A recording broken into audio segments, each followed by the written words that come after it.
se inscreva no canal, curta e compartilhe. Temos vídeos novos todos os dias, 2 vezes por dia. O Padre Sem Cabeça Campanha. Campanha sempre foi conhecida pelas histórias antigas que atravessam gerações. Porém, entre todas, nenhuma era mais aterrorizante que a do Padre Sem Cabeça. Minha avó dizia que, em noite de lua cheia, ele vagava pelas ruínas da antiga igreja, buscando algo que havia perdido em vida. Para crianças, era uma ameaça usada para nos manter longe do local; para adultos, um segredo que ninguém queria revelar.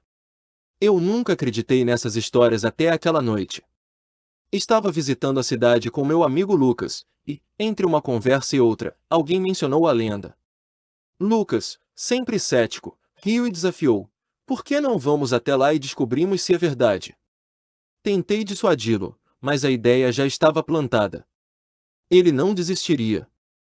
A velha igreja ficava no alto de uma colina, cercada por árvores antigas cujos galhos pareciam braços retorcidos. Ao chegarmos, a lua cheia iluminava o lugar, lançando sombras que dançavam de forma quase sobrenatural. O portão estava enferrujado, mas conseguimos abri-lo com algum esforço. Assim que entramos, um vento gélido soprou, como se o próprio lugar rejeitasse nossa presença. Dentro da igreja, o ar era pesado, e o silêncio opressor era quebrado apenas por nossos passos. O cheiro de mofo e madeira podre enchia o ambiente. As velhas imagens sacras ainda estavam lá, mas todas pareciam olhar diretamente para nós, como se soubessem o que estávamos fazendo. Lucas tentava manter o clima leve, mas eu percebia sua respiração acelerada. Quando chegamos ao altar, Lucas começou a vasculhar o lugar, procurando algo que pudesse explicar a lenda. "Não tem nada aqui além de sujeira e história", ele disse, mas sua voz foi abafada por um som distante, um sino ecoando. Paramos, congelados.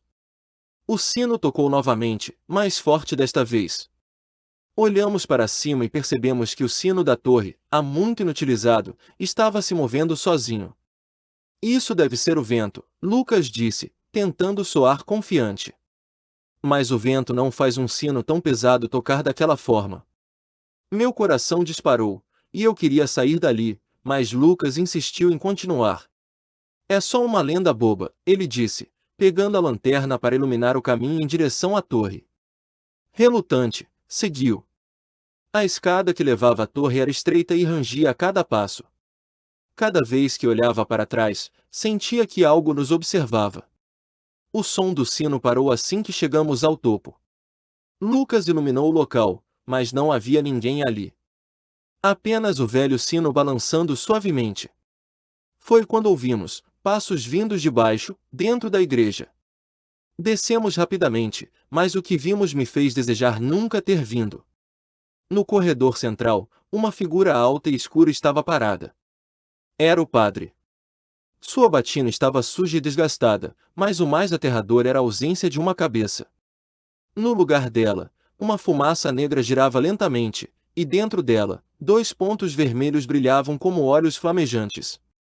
Lucas soltou um grito sufocado e deu um passo para trás, mas a figura começou a avançar.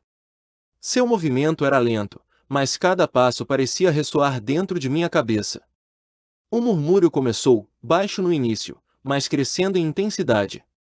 Era uma oração, mas em uma língua que eu não conseguia entender. Sentimos o ar ao nosso redor ficar gelado, e Lucas finalmente gritou: "Corre!" Corremos para a saída, mas o portão que havíamos deixado aberto agora estava trancado. Batemos desesperadamente, mas não cedia. Foi quando ouvimos o som de passos novamente, vindo de dentro. O padre sem cabeça estava nos seguindo. Lucas tentava abrir o portão enquanto eu procurava uma saída alternativa, mas a figura parecia estar em todos os lugares ao mesmo tempo. Quando me virei, vi que ele agora estava no altar, apontando para algo no chão. A mesma reza sombria ecoava, e as imagens de santos nas paredes pareciam acompanhar o cântico. Olhei para Lucas e percebi que ele também estava hipnotizado pelo som. O padre queria que fossemos até ele. Contra minha vontade, meus pés começaram a se mover em direção ao altar. Algo brilhava entre as tábuas do chão. Ajoelhei-me, puxando uma pequena cruz dourada. Assim que a toquei, o cântico cessou, e o ambiente ficou em um silêncio ensurdecedor. Olhei para o padre, esperando que ele desaparecesse, mas, em vez disso, ele estendeu a mão para mim. Lucas gritou para que eu largasse a cruz e saísse dali, mas senti que não tinha escolha.